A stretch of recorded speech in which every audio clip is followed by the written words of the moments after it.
नमस्कार दोस्तों, आपका स्वागत है हमारे चैनल पर। आज हम द इंडियन एक्सप्रेस की इम्पोर्टेंट न्यूज़ का एनालिसिस करेंगे। India Australia ink defence pact fast track trade deal. इस आर्टिकल में भारत और ऑस्ट्रेलिया ने रक्षा संबंधी समझौतों पर हस्ताक्षर किए हैं और ट्रेड डील को तेज़ी से पूरा करने पर सहमति जताई है।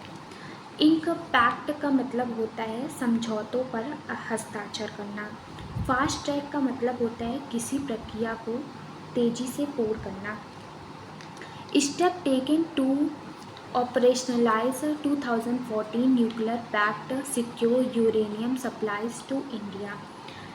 दोनों देशों ने ऐसे कदम उठाए हैं जिनसे 2014 के सिविल न्यूक्लियर एग्रीमेंट को पूरी तरह लागू किया जा सके और भारत को ऑस्ट्रेलिया से यूरेनियम की नियमित आपूर्ति सुनिश्चित हो सके।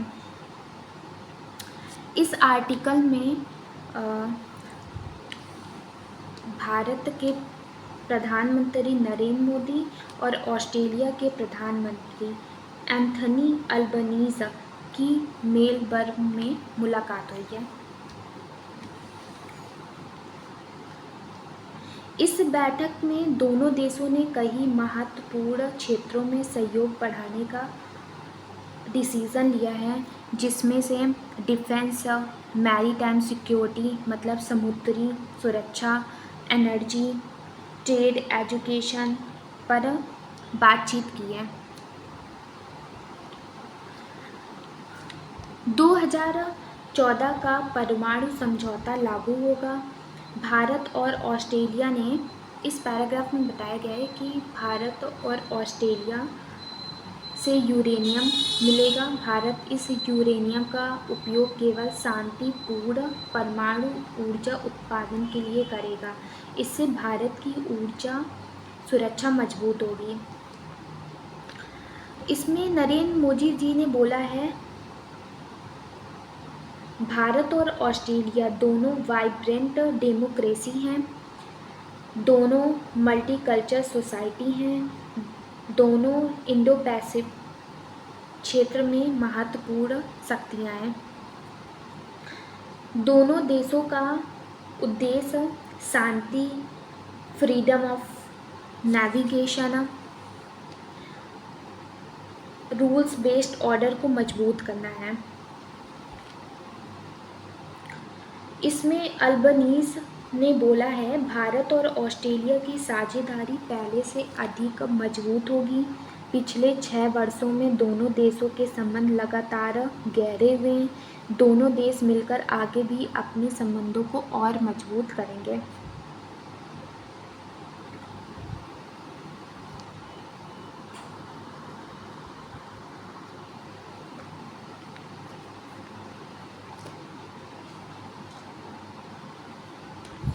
इस आर्टिकल में बताया गया है कि वेस्ट एशिया में चल रहे हैं वॉर, विशेषकर अमेरिका, इजराइल, ईरान तनाव के कारण स्ट्रेट ऑफ हॉर्मुज़ में समुद्री व्यापार प्रभावित हुआ है, जिससे सप्लाई चेन और ऊर्जा सुरक्षा पर असर पड़ा है।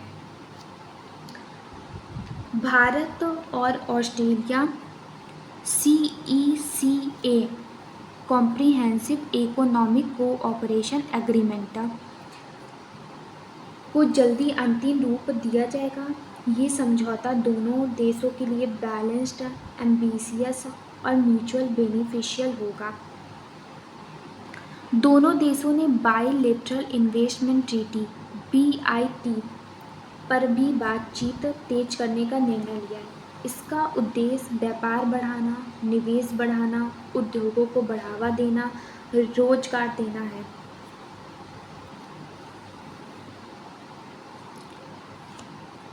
दोनों देशों ने माना है कि पहले से लागू India Australia economic corporation and trade agreement ECTA से व्यापार और उपभोक्ताओं को लाभ मिलेगा। अब दोनों देश नॉन टैरिफ बैरियर और प्राइवेट इन्वेस्टमेंट को बढ़ावा देंगे।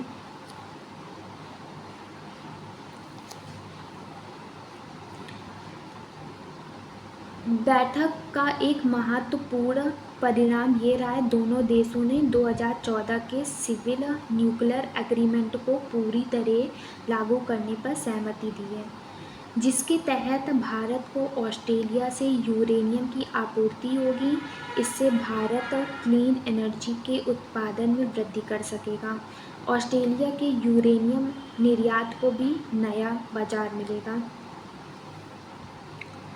इस आर्टिकल में यहाँ बताया गया है कि भारत के पीएम सूर्य घर योजना के अंतर्गत गुजरात में joint roof top solar training academy establish की जाएगी। इसका उद्देश्य वुमेन और यूथ को तकनीकी परिचय देना है, सौर ऊर्जा क्षेत्र में कौशल विकास करना है। इस पैराग्राफ में ये बताया गया है कि इंडो पैसिफिक केवल 2 महासागरों का क्षेत्र नहीं है, ये समान विचारधारा वाले लोकतांत्रिक देशों का प्रतीक है।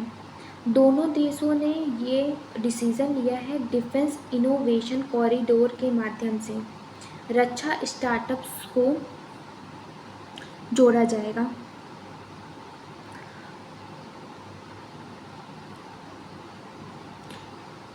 मैरीटाइम सिक्योरिटी, दोनों देशों ने maritime security collaboration road map शुरू किया है, जिसमें समुद्री सुरक्षा मजबूत होगा, सुरक्षित समुद्र मार्ग बनाए जाएंगे, इंडो पैसिफिक क्षेत्र में रूल बेस्ड ऑर्डर को बढ़ावा दिया जाएगा।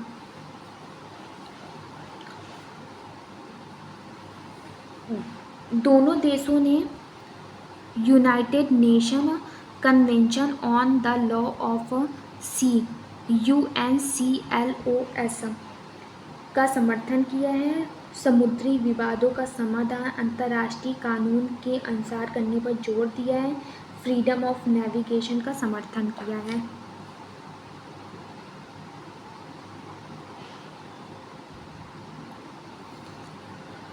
क्रिटिकल मिनरल पार्टनरशिप को मजबूत करने का निर्णय लिया है। इन खनिज में lithium, cobalt, nickel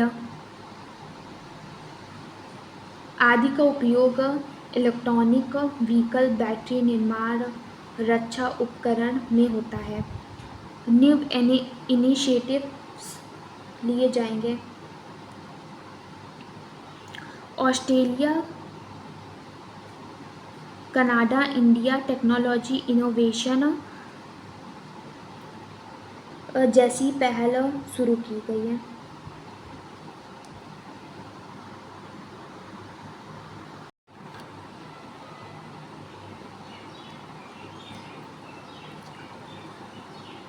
GCC cost rising other कॉपिंग India says CEA।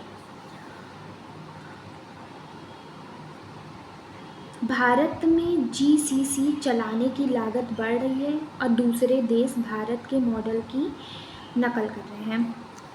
अब GCC क्या होता है? Global capability centre.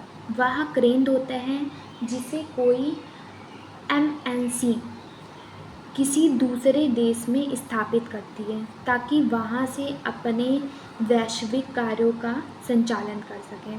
पहले इसे global in house centre GICSP कहा जाता था। GCC का कार्य क्या होता है? Software development, artificial intelligence, data analytic, financial accounting, HR management, cyber security, customer support, research and development, energy, engineering, design.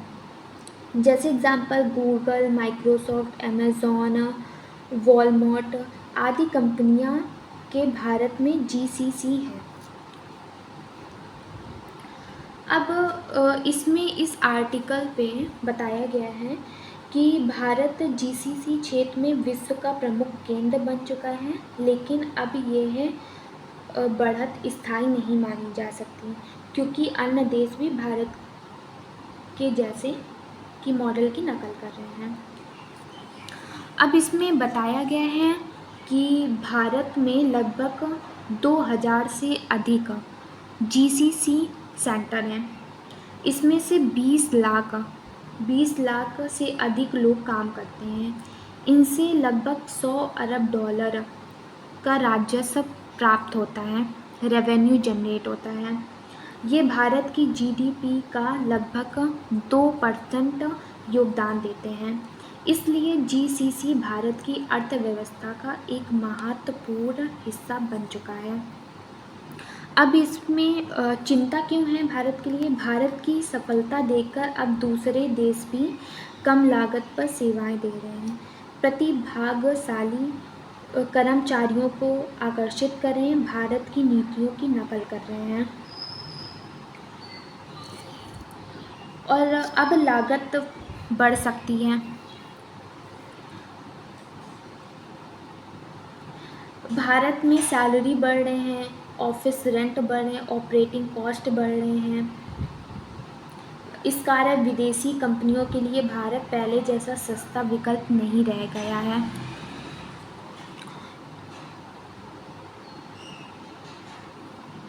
एक बड़ी चिंता ये है कि आर्टिफिशियल इंटेलिजेंस कई रूटीन कार्यों को स्वचालित ऑटोमेट कर रही है, जैसे कोडिंग, डेटा एंट्री और डॉक्यूमेंटेशन, बेसिक कस्टमर सपोर्ट।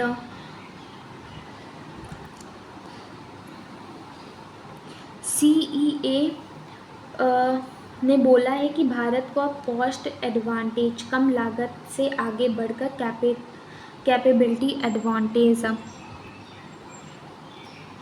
पर ध्यान देना होगा। इनोवेशन बढ़ानी होगी,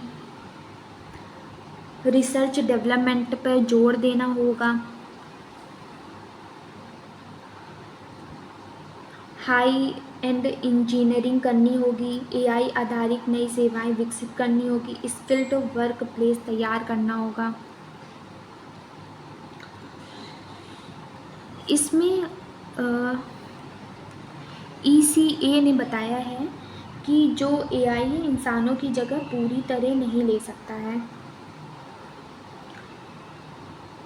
भारत की सरकार की भूमिका क्या है? सरकार ने ECC क्षेत्र को बढ़ावा देने के लिए यूनियन बजट 2026 से 2027 में tax certainty, transfer pricing, safe harbour जैसे उपाय किए हैं। सबसे महत्वपूर्ण ये इम्पोर्टेंट है कि भारत की बढ़त हमेशा के लिए नहीं है, इसे लगातार मेहनत और कौशल विकास के माध्यम से बनाए रखना है।